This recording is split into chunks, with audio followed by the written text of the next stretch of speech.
화요일 정치 용봉탕 시간 돌아왔습니다. 국민의힘의 김용남 전 의원, 더불어민주당의 정봉주 전 의원 함께합니다. 안녕하십니까? 네, 안녕하세요. 김용남입니다. 예, 안녕하세요. 정봉주입니다. 자, 조금 전 오전 8시에 행정안전부 요청한 대설 예비 특보에 따른 국민행동요령 안내입니다. 제 지역 서울, 인천, 대전, 세종, 경기, 충북, 충남, 전북, 경북, 강원입니다. 많은 눈이 예보되어 있습니다. 도로 살얼음으로 인한 차량 미끄러짐 사고 우려가 매우 높습니다. 감속 운행 및 차간 거리 유지 등 안전 운전에 각별히 유의해 주시기 바랍니다. 이상 국토교통부에서 알려드렸습니다. 자, 두 분 준비 잘 하고 계십니까? 준비는 열심히 하고 있죠. 그런데 후보 개인이 하는 준비는 각자 열심히 하면 되는 건데 전체 판을 뒤흔는 거는 아무래도 당 지도부나 여당 같은 경우에는 그 정부하고 한 몸으로 엮이니까 거기서 잘해줘야 되는데 거기가 잘하고 있는지는 대단히 의문입니다. 자, 어제 서울 강북 을입니다. 자, 박용진 의원이 지금 현역 의원인데 그 지역구에 우리 정봉주 의원이 이 출마 선언을 했습니다. 근데 먼저 좀 말씀하셔야 되는데 자객 출마라고 하던데 자객 출마 자객이십니까? 제가 무슨 자격이에요? 그러니까 이거 자객 공천, 자객 출마 기준은 아니 뭔지. 자격이 맞는다 그래서 자격 출마 아니에요? 네. 왜냐하면 언론에서 이제 그렇게 자꾸만 친명 비명 그 갈라치기 하고 싶어하는 언론에서 이제 나온 표현이고 그게 자극적이니까 이제 다른 언론에서 받는 것 같은데 그럼 그 지역에서도 이제 그 한 광역 의원이 쓴 글 때문에 그 댓글 논쟁을 제가 봤어요. 아하, 예. 그러니까 이제 댓글에서 이렇게 묻습니다. 그럼 이 지역의 박용진 의원 지역은 도전을 하지 말라는 얘기냐? 그러니까 뭐 이러저런 그 이제 설명을 하니까 그러면 정봉주만 안 된다는 얘기냐? 네. 도대체 무슨 얘기냐? 아하. 그런 일반 당원들의 논쟁이에요. 너무 정확하게 알고 계시는 분이죠. 모든 현역 의원들은 항상 도전으로부터 오픈되어 있습니다. 네. 그러니까 내 지역은 오지 마라. 나는 도전받지 않겠다. 나는 좀 센 사람이 오면 안 된다. 이게 무슨 얘기죠? 그리고 만약에 자객이라고 한다면 누군가가 저를 자객으로 보낼 거 아닙니까? 예. 그럼 제가 거기 그쪽 출마 결정하는데 뭐 지도부하고 상의했습니까? 아, 또 자객은 스스로 하기보다는 누가 배후에 있다 이런 의미니까. 셀프 공천은 그 비례는 봤어도 나 스스로 내가 자객 되겠다. 이런 경우는 없죠. 누군가가 거기에 박용진 의원을 좀 꺾어주세요라고 하는 게 이른바 이제 자객 공천이 사실은 언론인들 이거 좀 조심해야 되는데 이게 일본에서 한 10수년 전에 나왔던 표현입니다. 아, 자객. 예, 그때 낙하손해 수상 시절인가 그 원로 의원들이 있는데 젊은 30대 방송인들을 보내면서 했을 때 자객 공천이라는 표현을 썼거든요. 왜 일본에서 쓰는 표현을 갖다 차용을 합니까? 아하. 예. 김영우 어떻게 보시면 이게 이런 것 같아요. 친명 인사들이 이렇게 지금 비명 현역 지역구에 가는 것을 이렇게 언론에서는 자객 이렇게 표현하는 것 같은데 이 표현이 맞는 건지. 제가 민주당 사정을 다는 모릅니다만 대충 훑어보면 친명 현역 의원이 있는 지역구에는 거의 도전자가 없어요. 아. 그리고 비명으로 분류되는 현역 의원이 있는 곳에는 항상 도전자가 있습니다. 네. 한 명 이상의 도전자는 있더라고요. 그러니까 뭐 수원 지역도 그렇고 주변도 다 그런 모양새던데. 그러다 보니까 그런 논란이 일어나고 있는데 제가 보기엔 민주당이나 국민의힘이나 다 지금 친명 친윤 패권주의예요. 아하. 자기 사람을 보다 많이 국회에 집어넣겠다라는 패권주의가 만연하고 있는 것으로밖에 볼 수 없어요. 근데 뭐 도전은 얼마든지 있을 수 있죠. 근데 그 과정에서 공정한 룰에 따라서 원칙이 지켜지느냐 결국 그게 관건이겠죠. 그게 문제다. 불공정한 경선이죠. 왜냐하면 지역위원장들은 2022년 6월에요. 지방선거를 앞두고 그 지역의 권리당원 명부를 다 받았습니다. 선거운동을 해야 되니까요. 그리고 그 이후에 매달 한 번 정도로 저는 알고 있는데 신규 당원이 들어올 때마다 어떤 당원이 들어온지 다 업데이트가 됩니다. 아하. 그러면 지금 권리당원 50% 민주당 지지 국민 여론 50%인데요. 네.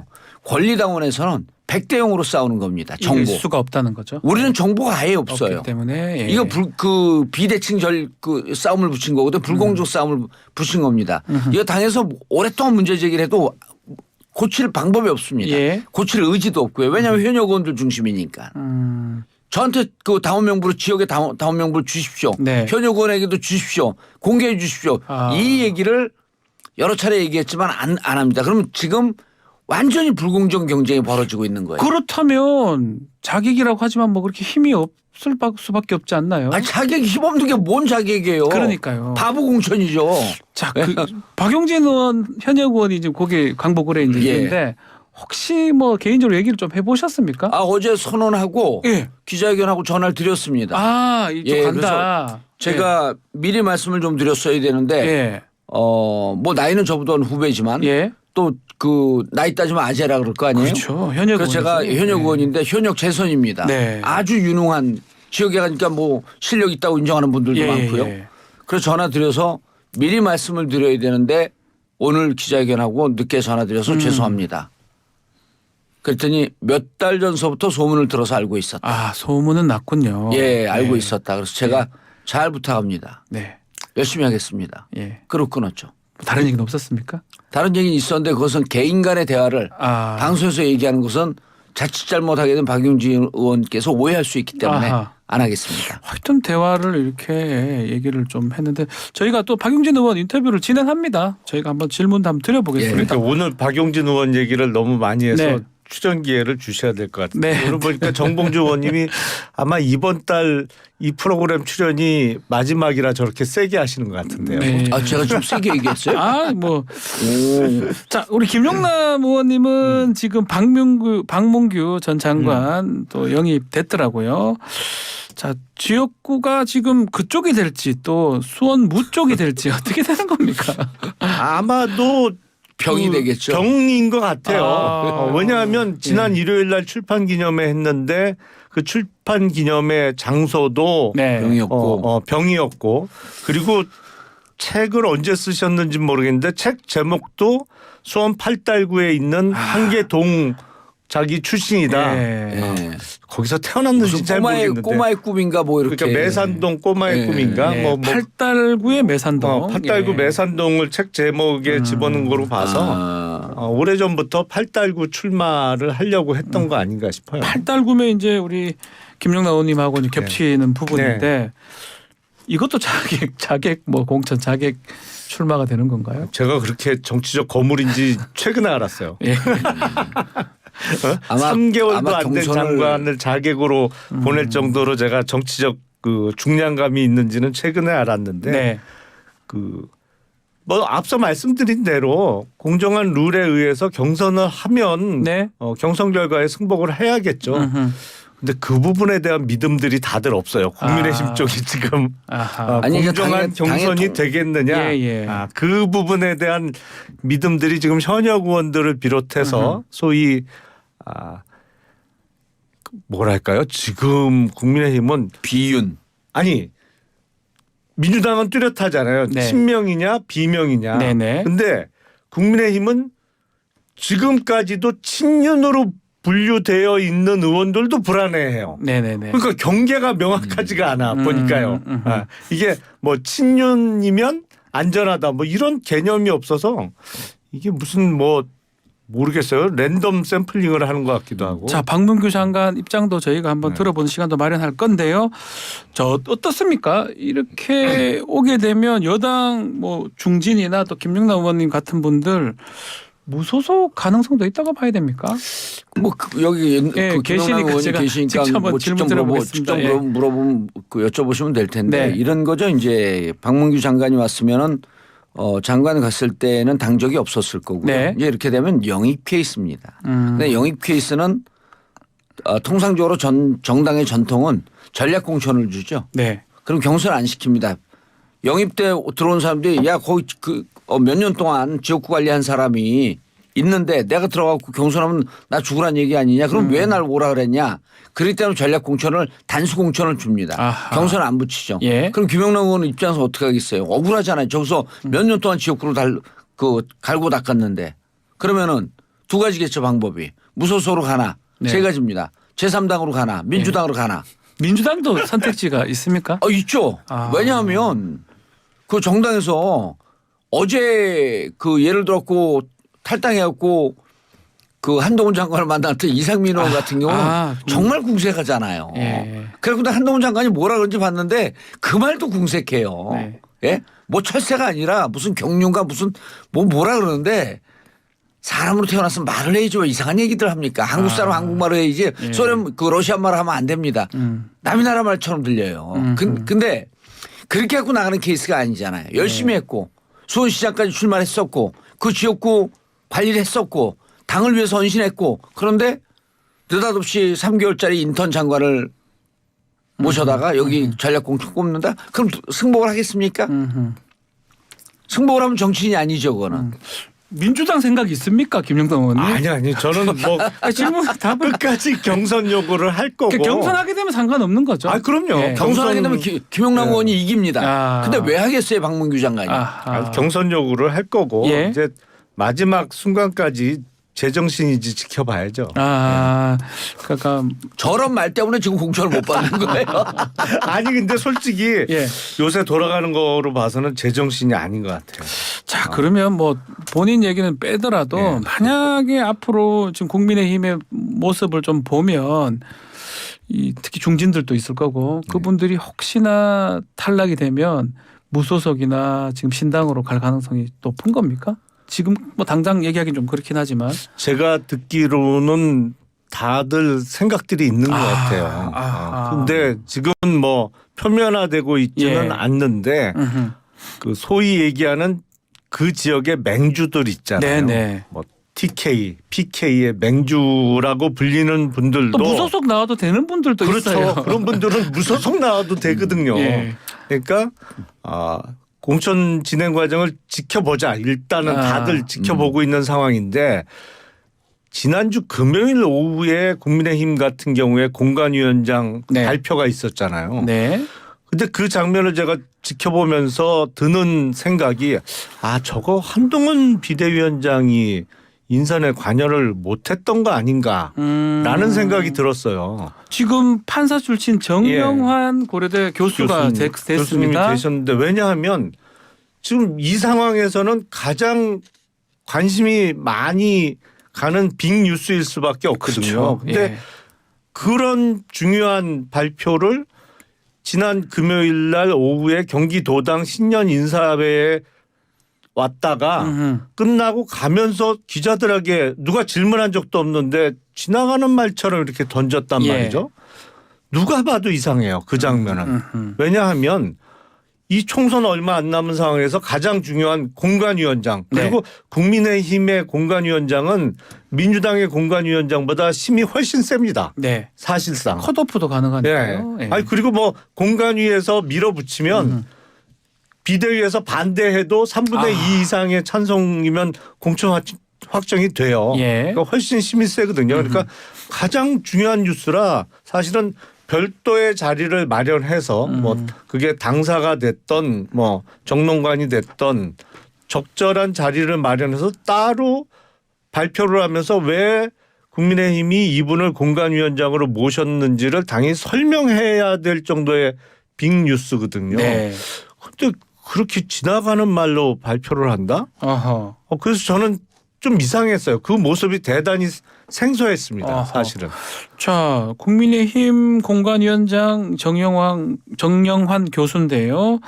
이게 지금 김영남 의원님 말씀처럼 혹시나 윤심 공천을 위한 인사 아니냐 이런 얘기가 있는 것 같습니다. 정봉준 의견 한번 주시기 바랍니다. 이런 얘기가 있느냐가 아니라 바로 그거죠. 그것 이외에 다른 게 있을 수가 없고요. 그다음에 이제 이분이 이제 당무나 당 사정을 모르기 때문에 당 사정을 잘 아는 분이 이른바 이제 사무총장이 보통 통상적으로 위원장이 이렇게 들어가게 되면 사무총장이 이제 그 부위원장으로 들어가고요. 네. 그리고 이제 당의 수석 부총장, 수석 부총장이 간사나 이렇게 들어갑니다. 이게 그냥 전통적인 룰이에요.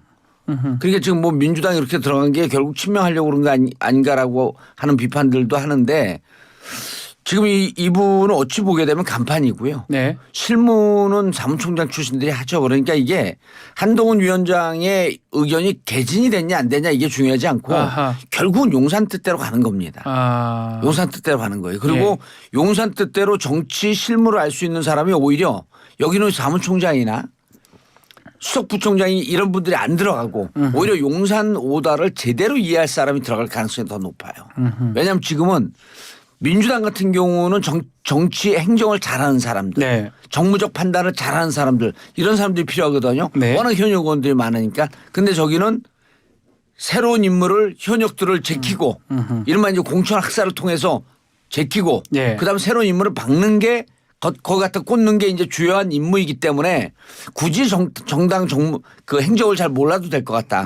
그렇다고 한다면 용산의 윤심을 제대로 반영하는 사람을 갖다 앉힐 가능성이 높다. 이제 여기 공간 위원들로. 그럼 민주당은 지금 조정식 사무총장, 뭐 김병기 사무부총장 됐다면 민주당 오히려 또 친명 일색이 돼서 비명계 의원들이 좀 어려워지는 비명계 거 의원들이 이거 아닙니까? 비판하면 안 됩니다. 아, 왜 그런 그러냐면요. 역대 공심위를 똑같이 이렇게 구성을 해요. 아. 그럼 이분들이 진짜 정치하는 분들이면 사무총장 중간에 미리 나가라 이렇게 얘기를 했어야죠. 예. 그다음에 수석부총장 나가라고 그랬어야죠. 어차피 사무총장과 수석부총장이 부위원장이나 간사로 들어가거든요. 안 들어갈 수가 없어요. 관행일 뿐만 아니라 네. 그 사무총장이 들어가는 것은 당연직이라는 거죠. 당원당규 룰에 있을 겁니다. 제가 당연직이라는 확인을 건데. 못 해봤습니다만. 네. 근데 역사적으로 전통적으로 늘 이랬습니다. 아. 오히려 이분들이 친명으로 일색일 것 같다라고 하게 되면 비명해서 비명분들도 문제 제기를 못한 거죠. 미리 했어야죠. 사무부총장 수석부총장 교체하라. 사무총장 교체하라. 왜? 이분들이 다 공심위에 들어가니까. 아하. 그럼 본인들 정치력이 없었던 거죠. 이렇게 돼서 그리고 결과적으로 그 공천은요. 당대표의 의견이 반영이 안 될 수가 없습니다. 당연히 방해일 것이다. 그리고 네. 이제 당원들의 판단과 그 지역적 사정 이렇게 세 가지를 보는 거죠. 네, 알겠습니다. 지금 인재영입 1호 학구평력 전문 박상수 변호사가 있는데 논란이 좀 되고 있습니다. 팬클럽 활동을 했더라고요. 한동훈 전 비대위원장 전 장관. 이거 어떻게 봐야 됩니까? 이력도 있고 또 SNS에서 또 칭찬하는 글도 좀 보도가 됐었는데요. 아, 한동훈 위원장 팬클럽이 있어요? 뭐 있는 걸로 알고 있습니다. 예. 몰랐네. 네. 이제 뭐 친한 인사도 네. 이제 들어오기 시작하는 모양이죠. 네. 근데 글쎄요, 뭐 얼마나 활동을 했는지 저는 전혀 모르겠는데 네. 그렇다면 1호 영입으로 하는 거는 조금 피했어야 되는 거 아닌가 싶어요. 오히려 자기를 좋아한다고 이렇게 대외적으로 표방을 했던 분은 비대위원장이 돼서 1호로 영입하는 인사는 적어도 아니었어야 되는 거 아닌가. 뭐 다른 그 경제나 과학계를 그 대표할 만한 분을 하고 나중에 뭐 좀 후순위로 이렇게 뒤로 영입해도 갔었으면, 뭐 네. 얼마든지 가능할 텐데 글쎄요 뭐 영입의 이유가 설마 팬클럽 활동을 열심히 해서 영입하지 않았겠죠. 근데 저는 박상수 변호사님을 잘 몰라서 네. 개인적으로 네. 뭐라고 평하기는 좀 그렇습니다. 알겠습니다. 자, 낙준연대라고 요즘 용어가 좀 많이 돌고 있습니다. 낙석연대라고 돌죠. 네, 낙준연대라고. 낙석연대라고 도니까 이제 그 문제 제기를 했는데 낙석연대가 더 좋습니다. 아, 근데 그 좀 다르게 또 해석될려져 있으니까요. 아, 그 나가신다고 그렇게까지 또 디스를 하세요. 아니, 디스하는 게 아니고 네. 왜냐하면 낙석연대가 나쁜 표현이 아니에요. 그게 네. 무슨 돌이 떨어진다 이런 건데 오히려 그 유권자들한테는요. 네. 뭔가 좀 약한 모습을 보이는 게 동정표가 제일 무서운 표입니다. 아, 이걸 왜 반대를 했을까? 이걸 이낙연 전 대표가 이 부분에 대해서 문제 제기를 팍 하던데 나 같으면 받아들일 것 같아요. 왜냐하면 낙석을요. 예. 이준석 대표 같은 경우는 국회의원에서 밀려난 거 아니에요 거의. 이 이미지 계속하는 게 좋습니다. 그래서 약한 이미지로 동정표를 몰아갖고 가고 본인이 밀려날 수밖에 없었던 명분을 계속 강조하는 게 나은 거죠. 뭐 우리가 좀 세다 하는 순간 표 안 갑니다. 동정표 예. 좋다. 오늘 만날 것 같아요. 양양자 의원 출판 기념회에서 이준석, 이낙연 전 대표 만나는데 연대의 가능성이라든지 좀 이런 건 어떻게 봅니까? 이번 총선판에서 제가 보기엔 저는 뭐 낙준 연대라고 표현을 하겠습니다만 정 의원님 표현대로 낙석 연대라고 표현을 한다면 제가 보기에는 낙석주의예요. 낙석주의. 예, 이번 총선 총선은. 낙석주의. 특히 민주당보다는 국민의힘 쪽이 낙석주의해야 됩니다. 그렇습니까? 예. 왜냐하면 이게 불합리한 일이 거듭될수록 이 연대 효과가 커질 가능성이 높거든요. 예. 그리고 지금 돌아가는 분위기로 봐서는 뭔가 폭발할 것 같아요. 폭발력이 있다. 어느 지점에서는 폭발할 것 같아요. 근데 이게 이낙연 전 대표와 이준석 전 대표만의 힘이 아니고 아까 잠깐 언급됐습니다만 각 지역의 맹주들이 합세하기 시작하면 폭발력이 꽤 있을 것 같아요. 특히 지방에서. 지방 지역구. 예. 그 남쪽 지방에서 폭발력이 꽤 있을 가능성이 있고 제가 보기엔 지금 각종 여론조사를 보면 차이는 좀 있습니다만 네. 이른바 이준석 신당이 이낙연 신당보다 지지율이 높게 나와요. 조금 더 높게 나옵니다. 네, 조금 더 높게 예. 나와요. 근데 정치는요. 뭐 연배 선수 다 필요 없어요. 국민의 지지가 높으면 거기가 주도권을 잡는 겁니다. 결국에는. 네. 그래서 앞으로 연대가 이루어진다고 하면 지지율이 조금이라도 높은 쪽이 더 주도하는 모양새가 되지 않을까 싶어요.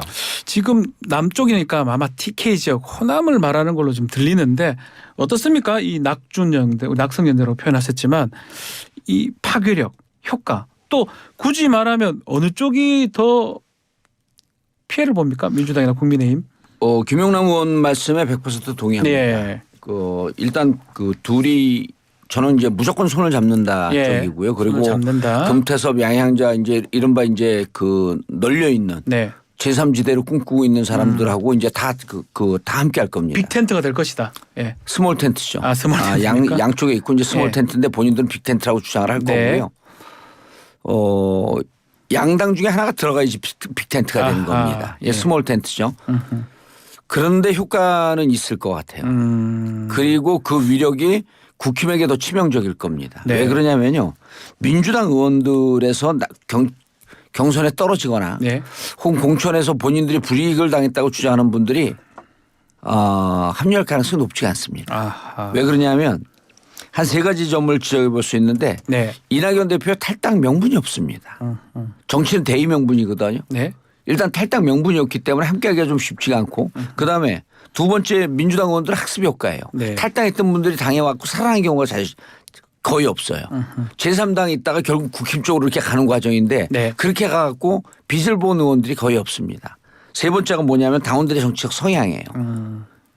이준석 대표 같은 경우는 아까 말씀드렸듯이 밀려났잖아요. 네. 억울한 측면이 있잖아요. 그 당원들이 지지를 합니다. 그런데 민주당은 기본적으로 당원들이 내부 구심력이 무척 강한 데다가 왜 나갔지? 이 명분이 없기 때문에 당원들이 지지를 안 받습니다. 그러니까 그쪽으로 간다고 한들 수치상으로 굳이 따지면 이낙연 대표가 받을 수 있는 게 한 3에서 5%. 5% 미만으로 봅니다. 예. 그럼 이게 민주당의 거의 밈이에요. 근데 이준석 대표는 지금 나오는 것보다 좀 줄어도 10% 플러스 마이너스 갈 거예요. 그럼 둘이 합하면 산술적으로 15% 가지 않아요? 예. 그렇게 가지 않습니다 또. 둘이 합하는 순간에 내가 합하려고 저쪽 당 이준석을 지지했나? 합하는 걸 보려고 이낙연을 지지했나? 이렇게 하면서 빠져나가는 빠지는 사람. 데가 있군요. 예. 예. 그래서 결국 10% 초반대인데 요게 15%까지 올라가면 완전 위력적이고 예. 10% 초반에서 머무르면 생각처럼 그 폭풍은 크지 않을 텐데 근데 어쨌든 국힘 쪽에서 나간 게 더 억울하고 더 명분이 있기 때문에 국힘 지지자들이 빨려 들어갈 가능성이 있습니다. 그렇다고 본다면 선거판에서 네. 국힘 쪽을 51% 가져가고 민주당 쪽을 49% 가져갈 거 아니에요? 네. 그럼 무조건 민주당이 유리하죠. 아하. 국힘 쪽이 무조건 타격을 받죠. 타격을 받는다. 현역 의원들도 그러면 좀 아직은 모르지만 나중에 공천이 조금 더 가시화되면 많이 생길 수 있겠네요.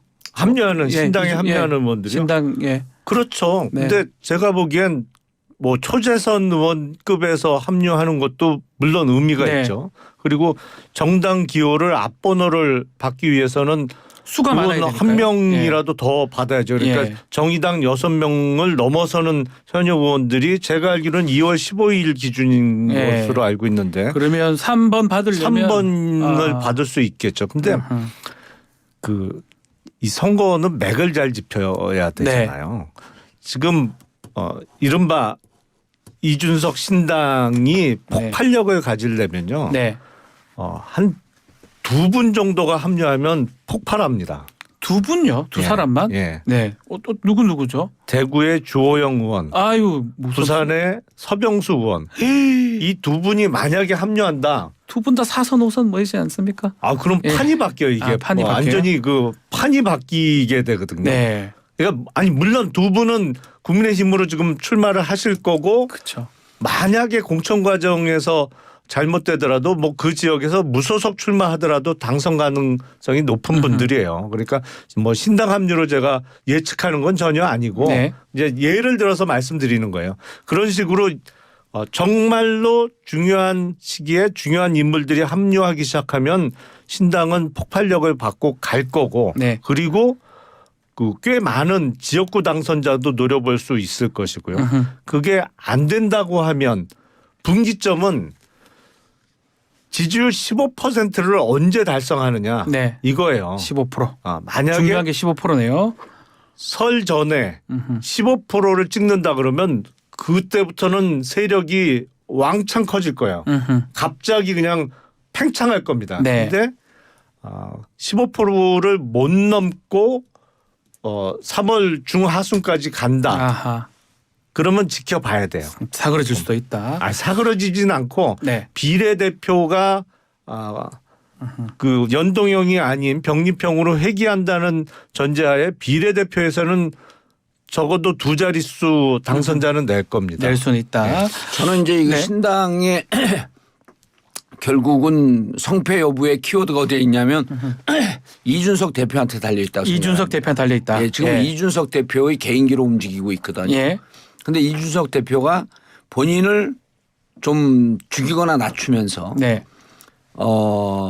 영향력 있는 의원들을 혹은 영향력 있는 정치인들을 끌어가려고 노력하면 그래서 이준석이 달라졌네 이렇게 되면 폭발을 할 것 같아요. 아하. 그래서 아까 두 분들도 주호영 뭐 서병수 다 의미 있는 분들이죠. 그리고 그 국힘 내부에서 꽤 합리적인 분들이라고 이렇게 평가를 받는 분들이고 이런 분들이 아마 그 이준석 대표의 애티튜드나 이런 것 때문에 못 갈 가능성이 있어요. 정치적으로 갈 수 가서 여기서 국회의원 도전하고 싶은 생각은 있지만 이준석이 저렇게 계속 솔로로 개인 플레이를 하면 같이 정치를 할 수 있을까? 그래서 저는 이준석 대표의 그 태도나 네. 정치적 미래를 내다보는 관점 그리고 더 나가서 자기가 크고 난 다음에 국힘을 흡수통합하겠다라고 하는 그런 야망이 진짜로 있다고 한다면 저는 2명에다가 2명을 더 받아야 된다고 봅니다. 또 2명을 받아야 됩니까? 유승민, 김무성입니다.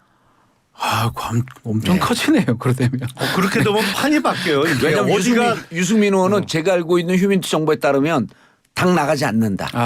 라고 하는 입장이고 어차피 이 당에서 다시 재건할 때 본인이 필요하다라고 하는 생각과 총선 불출마 생각을 하고 있는 것 같아요. 네. 그런데 만약에 이준석이 무릎 꿇고 와갖고 우리 당을 맡아주십시오 하는 자세를 보였는데 들어왔다? 완전히 달라진다. 일단 김무성 의원 같은 경우는 원외지만 네. 현역 의원들 30-40명 움직일 수 있는 이런 영향력이나 이런 네트워킹은 언제든지 있으니까 그렇죠. 판이 달라지는 거죠. 알겠습니다.